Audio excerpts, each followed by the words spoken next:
Iran के कोयला खदान में हुए भयंकर विस्फोट ने पूरे देश को हिलाकर रख दिया है, जहां मीथेन गैस के रिसाव के कारण हुए धमाके में कम से कम 51 लोगों की मौत हो गई है। यह हादसा शनिवार रात उस समय हुआ जब खदान के 2 ब्लॉकों में कुल 69 मजदूर काम कर रहे थे। विस्फोट की भयावता का अंदाजा इसी बात से लगाया जा सकता है कि राहत और बचाव कार्य में जुटी टीमों को भी गैस के कारण भारी मुश्किलों का सामना करना पड़ रहा है।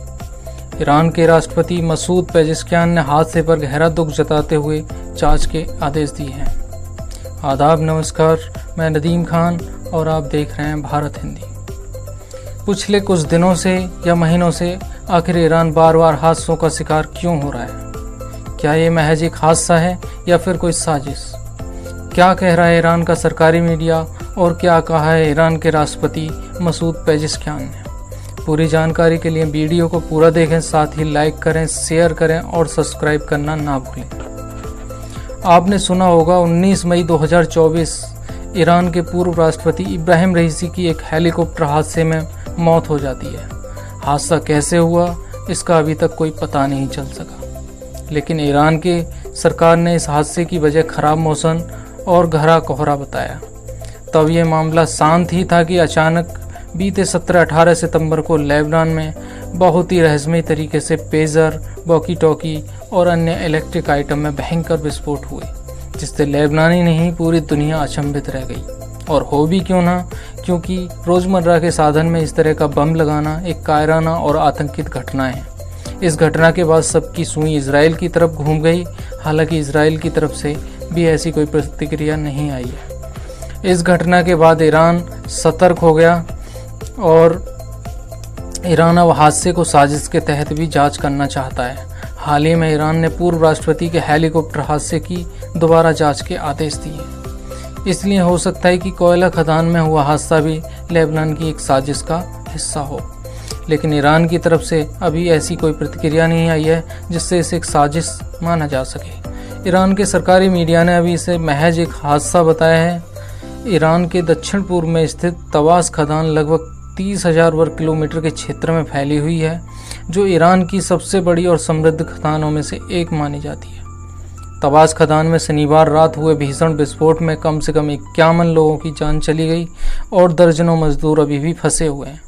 धमाका मीथेन गैस के रिसाव के कारण हुआ, जिससे खदान के 2 ब्लॉक, सी ब्लॉक और C2 ब्लॉक को तबाह कर दिया गया, जहां पर कुल 69 मजदूर काम कर रहे थे। धमाके के तुरंत बाद राहत और बचाव कार्य शुरू कर दिए गए, लेकिन खदान में गैस की मौजूदगी के कारण ऑपरेशन में भारी मुश्किलें आ रही हैं। दक्षिण के खुरासान गवर्नर की प्राथमिकता मलबे में दबे लोगों को बाहर निकालने की और घायलों को इलाज कराने की है। सरकारी मीडिया ने शुरू में मृतकों की संख्या 30 बताई थी, लेकिन बाद में इसे संशोधित करके 51 कर दिया गया, जबकि 20 घायल और 24 लापता बताए जा रहे हैं। ईरान के राष्ट्रपति मसूद पेजेश्कियान ने इस हादसे पर गहरा दुख जताते हुए मृतकों के परिवार के प्रति संवेदनाएं व्यक्त की हैं और घटना की जांच के आदेश दिए हैं। साथ ही यह आश्वासन भी दिया है कि सभी पीड़ित परिवारों को हर संभव सहायता प्रदान की जाएगी। राहत कार्य में रेड क्रेसेंट और अन्य राहत एजेंसियों भी जुटी हुई हैं, लेकिन गैस के रिसाव के कारण वहां पहुंच पाना बेहद ही खतरनाक साबित हो रहा है। हादसे में एक बार फिर ईरान की खदान सुरक्षा पर सवाल खड़े कर दिए हैं, क्योंकि पहले भी देश की खदानों में इसी तरह के विस्फोट हो चुके हैं। 2017 में उत्तरी ईरान के आज़ाद शहर की खदान में हुए धमाके में 43 लोग मारे गए थे और विशेषज्ञों का मानना है कि सुरक्षा उपायों की कमी, खराब प्रदर्शन और पुराने उपकरण ऐसे हादसों के लिए जिम्मेदार हैं। तवास खदान लगभग 30,000 वर्ग किलोमीटर के क्षेत्र में फैली हुई है। ईरान की सबसे बड़ी और समृद्ध खदानों में से एक मानी जाती है, लेकिन सुरक्षा मानकों की कमी और प्रबंधन की लापरवाही की बार बार हादसे हो रहे हैं। स्थानीय सरकारी वकील अली नेसाई ने कहा है कि खदान में गैस जमा होने के कारण राहत कार्य में दिक्कतें आ रही हैं, लेकिन प्राथमिकता फंसे हुए मजदूरों को सुरक्षित बाहर निकालने की है। इस घटना के बाद खदान के आसपास के लोग आक्रोशित हैं और खदान प्रबंधन के खिलाफ कार्रवाई की मांग कर रहे हैं। राष्ट्रपति पेजेश्कियान ने कहा है कि इस हादसे में जिम्मेदार लोगों के खिलाफ कड़ी कार्रवाई की जाएगी और भविष्य में इस तरह की घटनाओं को रोकने के लिए खदान की सुरक्षा को और सख्त किया जाएगा।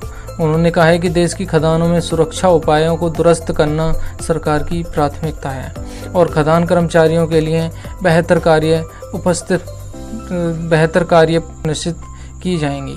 विशेषज्ञों ने सरकार से खदानों की सुरक्षा बढ़ाने और मजदूरों की सुरक्षा सुनिश्चित करने के लिए कड़े कदम उठाने की मांग की है ताकि भविष्य में ऐसे हादसे न हो। फिलहाल राहत कार्य जारी है और अधिकारी लगातार स्थिति पर नज़र बनाए हुए हैं।